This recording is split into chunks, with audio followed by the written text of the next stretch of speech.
খোদ পেন্টাগনের satellite tracking স্ক্রিনগুলো হঠাৎ কেন ব্ল্যাঙ্ক হয়ে গেল?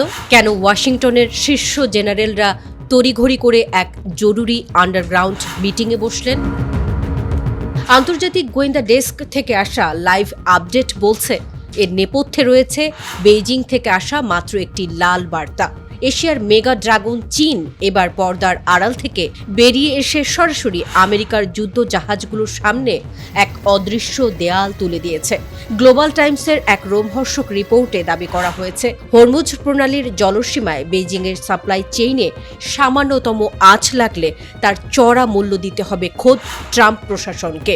সম্প্রতি আন্তর্জাতিক সংবাদ মাধ্যমে গুঞ্জন উঠেছিল, পশ্চিম এশিয়ায় চলমান এই বিধ্বংসী যুদ্ধ থামাতে আমেরিকা ও ইরানের মধ্যে যে গোপন কূটনৈতিক প্রক্রিয়া চলছে তার নেপথ্যে বেইজিং কোনো মধ্যস্থতা করছে কিনা, এই জ্বলন্ত প্রশ্নের জবাবে চীনা পররাষ্ট্র মন্ত্রণালয়ের মুখপাত্র মাও নিং বেইজিংয়ে এক প্রেস ব্রিফিংয়ে ট্রাম্প প্রশাসনকে এক হাত নিয়েছেন। তিনি অত্যন্ত কড়া ও গম্ভীর ভাষায় বলেছেন, ইরানের বর্তমান পরিস্থিতির ওপর চীনের নজরদারি অত্যন্ত স্পষ্ট।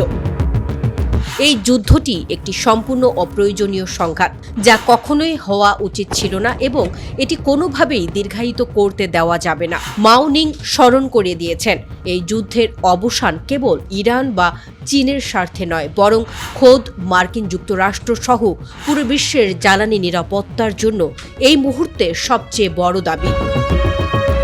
চীন হলো ইরানি তেলের সবচেয়ে বড় ক্রেতা এবং তেহরানের অর্থনীতির মূল চালিকা শক্তি। পাকিস্তানের মধ্যস্থতায় হওয়া ভঙ্গুর যুদ্ধবিরতি লঙ্ঘন করে ডোনাল্ড ট্রাম্প যখন ইরানের বন্দরগুলোতে নৌ অবরোধ দেওয়ার এবং বাণিজ্যিক জাহাজগুলোকে হুমকি দেওয়ার ডেঞ্জারাস এবং ইরেসপন্সিবল খেলায় মেতেছেন, তখন চীন তার রণকৌশলগত অবস্থান পরিষ্কার করে দিয়েছে।